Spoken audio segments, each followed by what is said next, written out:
Alright, so we're live. Let's see. See if anyone joins.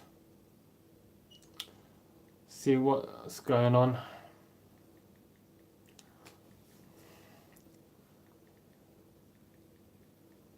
So you know what, while I'm waiting to see if anyone joins, I might as well just go through some of my thoughts about fighting and see what's going on. So what I'm trying to do here is talk about some fighting stuff. So it's just going to be boxing or MMA related, and just basically it's going to be a free-flowing conversation to see what's going on and see if anyone's got any interest, and if anyone around the world's got anything interesting they want to talk about when it comes to boxing or MMA. So that what's going on. Hey, man. So yeah, man. I think right now I think that's a good setup right there. So I think right now in the world of fighting, this is live. So I think right now in the world of fighting, there's tons going on. So I think if we're to start off with some talks about boxing specifically. As we're going into 2019, I think there's going to be lots to think about in the world of boxing. If we're to start with the heavyweight division and consider that, there's obviously a lot going on with the landscape of the heavyweight division. You got the whole AJ fight in April. Yeah. Dylan White, Derek Chisora just threw down, so Dylan White's emerged as a top contender. White should be fighting AJ soon. White should be fighting. Should be. Yeah. And then you got Jarrell Miller. He's scheduled to fight later this month. He's got an opponent yet to be announced, but it's going to be another one of his average mid-level journeyman opponents that he's another smart kind, essentially. Yeah, like Shannon Briggs would say, it's probably going to be another pie. Deontay Wilder and Tyson Fury, they got unfinished business, so they got to handle their business. Mm-hmm. So we got to see if anyone is going to step up to them to the plate after that. Then you got Luis Ortiz is still in the mix. Joseph Parker is making a comeback. Oscar Rivas is fighting Bryant Jennings later this month. That's going to be a good fight. So there's tons and tons of big fights going on in the world of boxing, and I think for boxing fans that's massive, especially in the heavyweight division. Then when you look at some of the key and upcoming fights outside of the division, you've got Manny Pacquiao versus Adrian Broner. I think that's a fun fight because Adrian Broner, for all his shortcomings, when he has been in the peak of his form and like he's come out and has demonstrated his willingness to fight and he's been totally motivated, that version of Adrian Broner is a pretty good fighter. And Manny Pacquiao, just one fight removed, lost to Jeff Horn. He's 40 years old, and I think whatever anyone wants to say about him beating Jeff Horn or not, or deserving the decision or not, he did lose to Jeff Horn. Yeah, but I mean, the thing with Pacquiao is, he's a bit old, but I don't think he's lost anything though. I think he still looks the same. You think he's still relatively on par with where he was? I think he can still be a problem. Yeah, I mean, he's definitely still carries strength in the 145 division and above. Yeah. He's definitely still got some weight. He's still got some power. He's still got some special traits, and I think he still stands out. He's not going to get run over by no one. I don't think he's the same Pacquiao that was terrorizing the division maybe 10 years ago. But Manny Pacquiao is always going to be Manny Pacquiao. There's always going to be interest in Manny Pacquiao, whether that's in the Philippines nationally or internationally. That's true. The thing with Pacquiao, for the last good few years of his life, he's been wanting to do the politics, go into the politics side of things in Philippines. Yeah. And I know that is something that he was focusing a lot on. Yeah. But, I mean, I don't know how motivated he is to continue actually being a fighter, but the fact that he's this age and he's still in the ring, still putting in them camps and still... So do you think that his focus on the political landscape in the Philippines took away from what he could have achieved? I feel that. I mean, if you kind of follow him and you see what he's doing back home in his country, you know, it's... I feel that maybe he is focusing a bit more on that side. Because, but then again, obviously he's not a young man no more. No. Yeah, so it could be that. But he does train. He does... He's still, you see his videos and stuff, but obviously we don't know what he is outside of those videos. He might be coming in for these open workouts and putting in performance, but then when he's privately, he's kind of a bit here and there, you know. So that's one of the things. That's one of the things that's got me wondering about Manny Pacquiao is like, where's his mental state in the game right now? Does he still want to be doing this? Is he still excited to be doing this going forward? If Manny Pacquiao is switched on and he comes in still. I'm a big Manny Pacquiao fan, and you've touched on his political interests outside of boxing, and that's quite an interesting subject because as a boxing fan, purely a fight fan, I haven't really paid that much attention to his political affiliations outside of the ring. And I think it's quite exciting to consider what his political affiliations may be. And if his performances have been affected by his political affiliations, where is he now? Because those political affiliations, are they still true? Are they still ongoing? That's what he is. Yeah, okay. he's still actively pursuing an agenda to go into politics in his country. Which, to be honest, fair due to him. I mean, who wouldn't want power and influence in country? Everybody wants that, especially where he has this platform. And I mean, I don't know how true this is, but there was a time where there was these groups. I mean, it's going off topic of boxing. Was it Abu Sufyan? There was something they were called, something like that. They were like a terrorist organisation. But even to a point, they used to declare peace with the government during his fight time, and they used to watch the fights together. So having that kind of power, why wouldn't you want to go into politics? And I feel that maybe that's the kind of where his influence is currently. But what do you call it? It's interesting to see what happens. I mean, these talks of him fighting Mayweather. I don't think that's something that's going to play. I think Mayweather. So, okay, you've brought Mayweather. So let's talk about his fight with Tenshin Nasukawa. So I don't know. Obviously, my channel's still beginning, and I haven't even got 100 subscribers yet. So I don't know how many people are going to see this. But let's talk about Tenshin Nasukawa for a bit. So a lot of people were laughing at Mayweather coming into that fight, and they were saying, "Oh, who's Mayweather trying to fight? He's trying to fight this kid. What's going on with him wanting to fight a kid?" Yeah. He's not just a kid. He's what, 20 years old. He's a phenom. So he's 29 and 0 as a kickboxer, 29, 28 and 0, around that mark. He's 4 and 0 in the world of MMA. Yeah. In kickboxing, he just beat Kyoji Horiguchi, who's a world champion. Like we're talking. Kid is legit. I mean, the kid is no joke. Yeah. So Mayweather did enjoy a size advantage over him and a huge discrepancy in skill set when it comes to boxing. Yeah. But I do hope that the people who have only seen Mayweather knock out Tenshin Nasukawa in the first round do check out some of his other stuff and maybe some of his kickboxing and MMA fights, because the kid's exciting. The kid's very exciting. I think he's still got a long and illustrious future. He's only 20 years old, isn't he? 20 years old, man. Yeah, so being in the ring with Mayweather at 20 years old, it provides a nice avenue for growth and like the ability for someone to really be able to come out and develop something of themselves. It's never easy when you go from no experience to fighting Floyd Mayweather. So. That's correct. And these fights are a bit funny as well, because one thing I don't like about them, it all seems to be always tailored towards what Mayweather's skill sets are. If it was just an open sparring, why wouldn't he let the guy use his kicks? Oh, because Mayweather always calls it. So Mayweather's thought process on that is simple. I'm the A side. You want to fight me? It's going to be under my rule set. I suppose he has that. And what he made 9 million from that. Yeah, he made 9 million from what he called the sparring session. He knocked him spark out in one round. But so for Floyd, it's he'll have to chuck his dick around. That man, I'm in charge of this stuff. So Floyd's doing what Floyd does, and that's definitely that's definitely what. What do you think? Obviously, what's next for him? For Floyd, he doesn't seem to want to just kind of gracefully retire and just sit at home.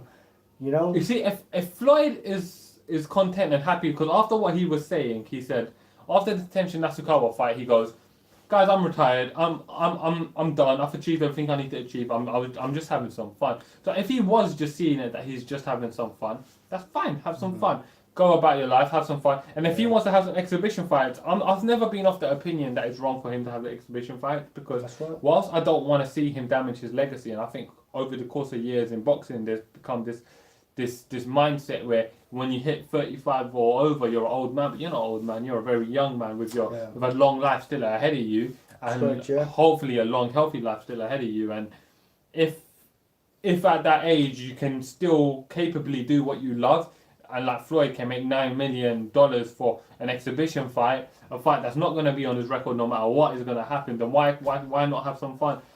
I personally would like to see him stop, but I have no issue if he wants to carry on doing some exhibition fights and just have some fun with some people. Stipulation as well, the boy actually throws a kick, it's $5 million fine. Oh wow! See, I didn't know that was a stipulation. I sort of heard. I mean, I could be wrong. But like, From what I heard, like $5 million if he throws a kick. Yeah. That doesn't seem like Mayweather went in to think that it's just a sparring. They think it too lightly, you know. Yeah. I mean, there's no need to add that clause in, you know. Yeah, no, there was no need to add that clause in. If you're thinking that. But Floyd knows that everyone wants to kick him. Floyd knows everyone wants to kick him, but I think Floyd was making the smart decision. So I don't think Floyd and Manny Pacquiao. So we majorly digressed there for a bit, but I don't think Manny Pacquiao and Floyd are going to end up fighting each other at any point. In this, so. But I guess the whole in boxing right now, the whole process now is in the heavyweight division. Everybody's looking at that division to see. Yeah, I mean that's the star division. That's been the star for like casual fight fans. That's always been the star division that's pulled the most. For myself, I've always, the weight class that intrigues me the most is the welterweight division. Yeah. So when we're looking at the welterweight division, now on the top you got Terence Crawford. Terence Crawford, who's won world titles in 3 weight classes, I think. Mm-hmm. So you got Terence Crawford in the top of things. Errol Spence, who everyone thinks is unbeatable right now. Mikey Garcia's jumping up to fight Errol Spence. Keith Thurman's making his comeback. He's unbeaten 28-0, the lineal WBC champion. He holds the WBO belt still. Amir Khan's trying to make a comeback. Thurman hasn't fought for a while though, hasn't he? He hasn't fought in 2 years, but he's making his comeback this month. Now, So you got Amir Khan here on the British soil still doing stuff. Sean Porter's a world champion. Sean Porter's an animal, and he's scheduled to fight Dennis Ugas, who's an Olympic gold medalist, riding an 8-fight win streak. He's 23-3 coming into that fight, but he's better than his record would suggest. And 23-3 for boxing isn't the best record. It's a bit different from MMA, but it's not the cleanest record in terms of a boxing standpoint. But Dennis Ugas is a good fighter. So the weight class, that is that's my favourite weight class. That's my favourite weight class. Terence Crawford's actually fighting Luis Collazo, which is funny because there's nothing in that fight. Luis Collazo proposes no threat to Terence Crawford, none whatsoever. So I think Crawford was looking for a fight for a while. Yeah, man. So like, what's going on, Creative Mindy? Bro, so basically the idea with this is I'm just going to do a free chat about anything boxing or MMA. If you got anything you want to talk about, anything you want to bring up, just drop a question, and then we can discuss it, and we're happy to go into pretty much any area. So we've been talking about some boxing stuff. We was talking about the welterweight division. That's correct. Yeah. Yeah, and we're talking about Terence Crawford fighting Luis Collazo. That's a fight that's coming up, and it's not a fight that I'm particularly fond of or excited about. I think Luis Collazo's had his best years. And it wasn't that long ago, just his last win. So Luis Collazo was saying that, yeah, guys, I'm happy to be back. I'm not looking for a world title. I wouldn't mind a fight with Manny Pacquiao because we're the last of a generation. If that fight would have materialized, I would have personally enjoyed that fight because. If you think you were just saying that for a payday? That, I'm just asking, give me Pacquiao just to get that fight, because fighting Pacquiao means money, no? Yeah, and I think for Luis Collazo, so Luis Collazo was an old school G. Yeah. Like he was a prison boxer. He's done some pretty cool stuff. So I've always been a big fan of Luis Collazo, and I think a lot of him, and that's gonna be a fun thing. But how about some MMA stuff? So let's talk some MMA. Well, just the weekend just gone. The weekend just gone was Chris Cyborg. I still can't believe what happened with Chris Cyborg. So to me, when I think about Chris Cyborg and I'm watching Chris Cyborg, I remember in the days of Elite XC when she was meant to be fighting Gina Carano. Of course, that fight then happened in Strikeforce. But so you take Chris Cyborg coming. She was the lineal champion essentially of the 145 division, dating back to 2009. 2009 when she beat Gina Carano, she's held the belt since. Yeah. She's held the belt since. She went on. She defended it in Strikeforce a couple of times before she tested positive.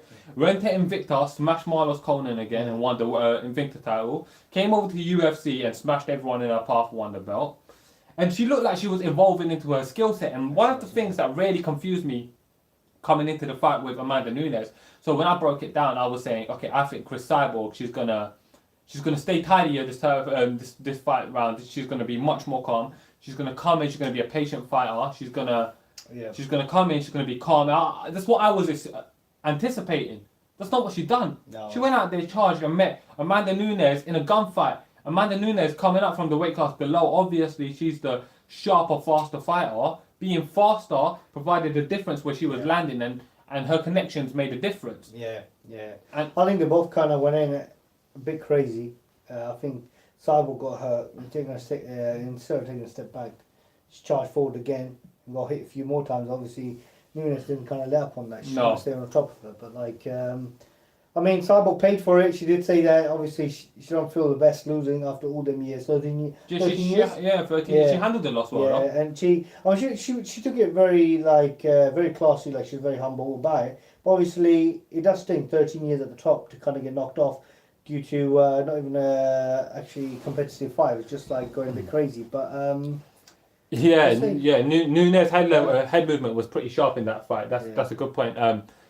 I think her head movement was the difference in the heat of those exchanges between getting rocked and not getting rocked, because what Cyborg was doing was essentially just standing there and trading, whereas Nunes was avoiding the punches.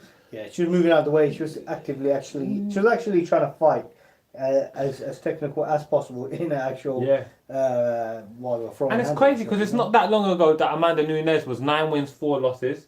She had been she got smoked by Kat Zingano after she had a dominant first round, but then Nunes being Nunes, early in those fights she used to be so dominant, then she'll gas out.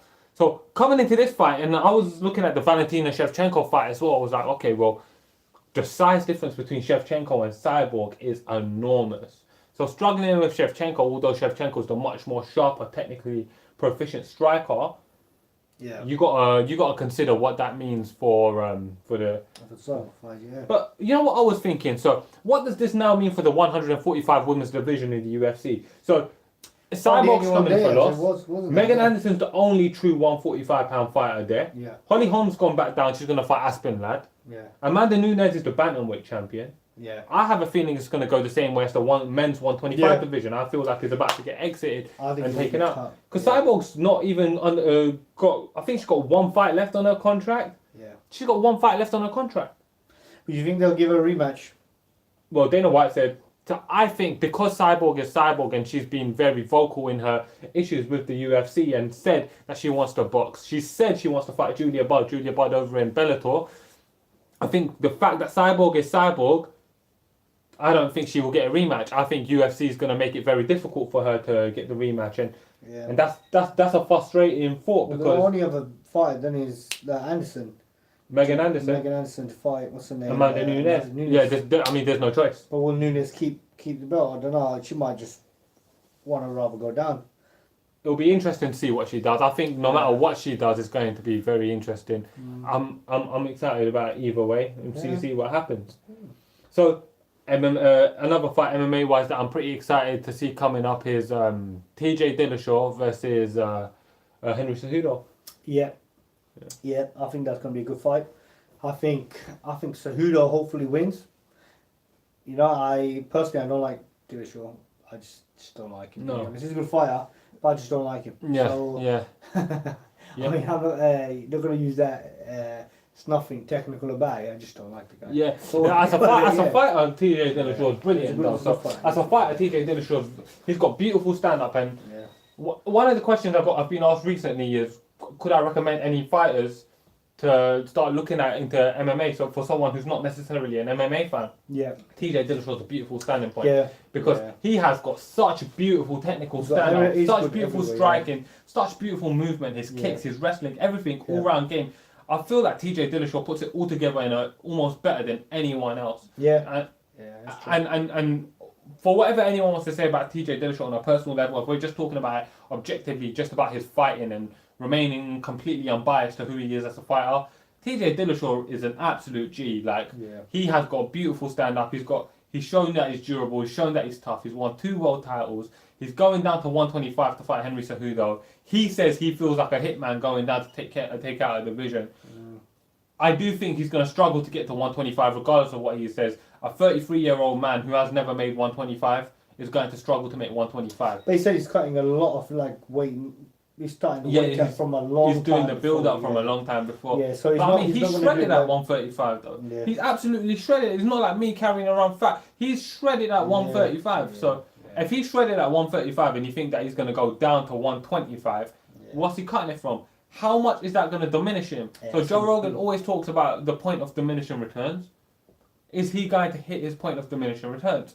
I don't know. I don't know if he will or what's going to happen. but I do know that the weight cut won't be easy. Yeah. And if you're in there, the first ever time you've cut weight, you're down there and you're in there with Henry Cejudo, an Olympic gold medalist and a world champion mixed martial artist who just beat Demetrius Johnson. Yeah, who's on a high right now. Who's on a high right now. Yeah. He's got good stand-up, he's got good wrestling, he's got great conditioning, he's got good boxing. Yeah. I'm actually going to pick Henry Cejudo to get the win. Yeah. I'm actually going to... And if it was to happen at 135, I wouldn't think Henry Cejudo would necessarily be able to get out of the 5 rounds. But I think down at 125, with the invariables of him making the new weight class, with the invariables of him being in there with a world champion on his first fight at 125, I think it's going to make it really, really difficult for him. So I'm actually going to go with TJ Dillashaw for that fight. I'm going to do a proper breakdown of the fight closer to the fight, but that's another fight I'm pretty damn excited about. Yeah, that'll be a good fight. Yeah. I mean, it's like you said as well, that's more than likely the last fight of that division.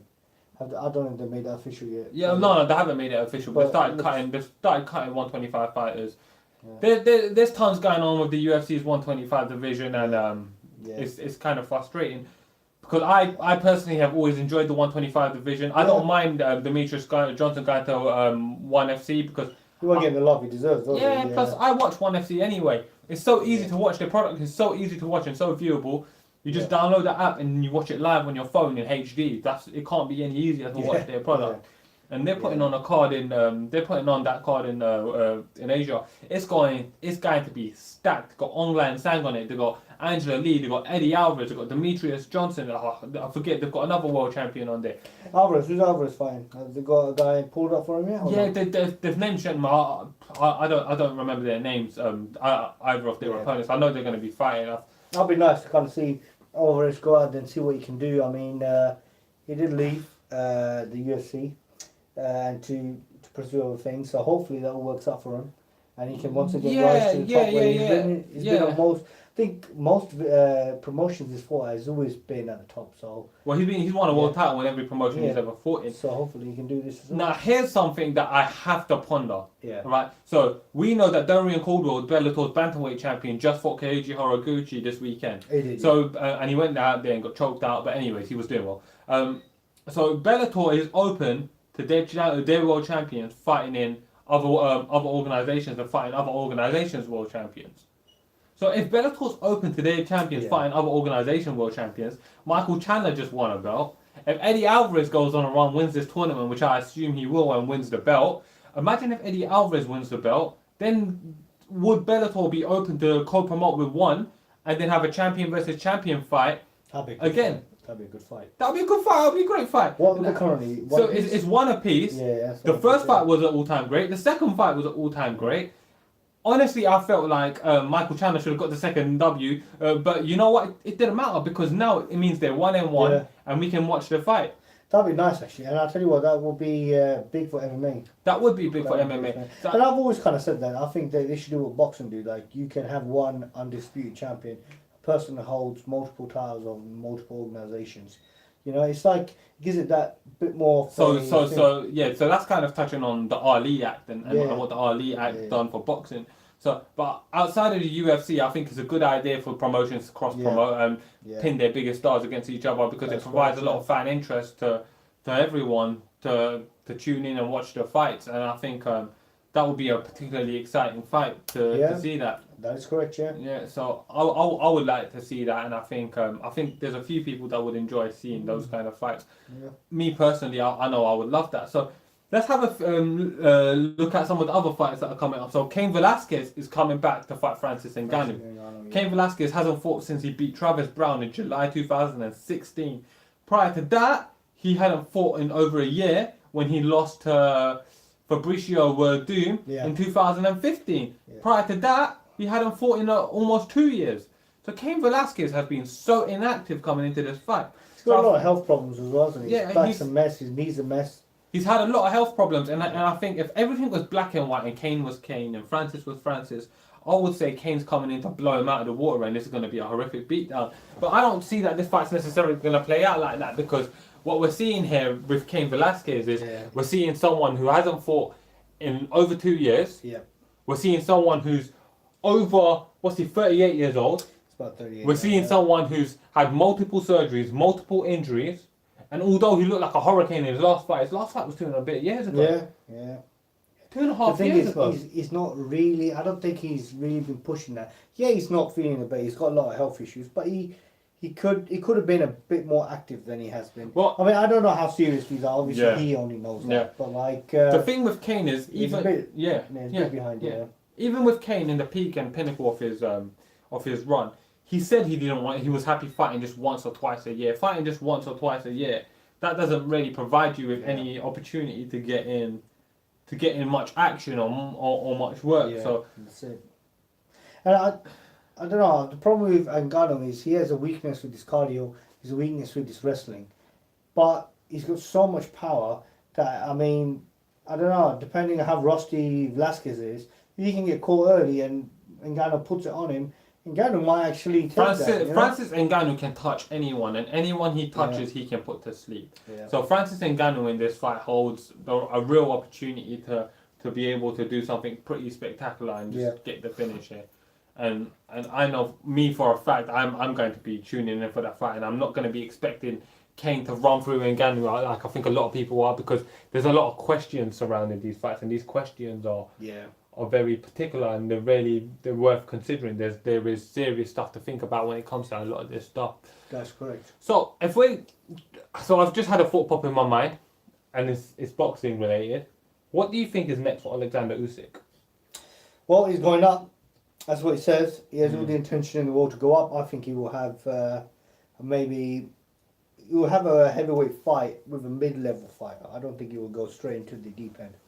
It will get kind of used to the weight, get used to the whole process of doing it. Yeah. But I think he can be a champion in that division. Yeah, I personally, I would like to see, if Alexander Usyk is going to go up, I would like to see him take on the likes of Carlos Takam. I think Carlos Takam will make a good first opponent for him at heavyweight. I think Carlos Takam has proven that he's a notable world-class fighter for the last 5 years. He put on a respectable performance against AJ. He was ahead against Derek Chisora before he lost. He fought Joseph Parker to 10 rounds. He's been in the ring with Alexander Povetkin. He's lost to all these guys, but he's put on some good performances.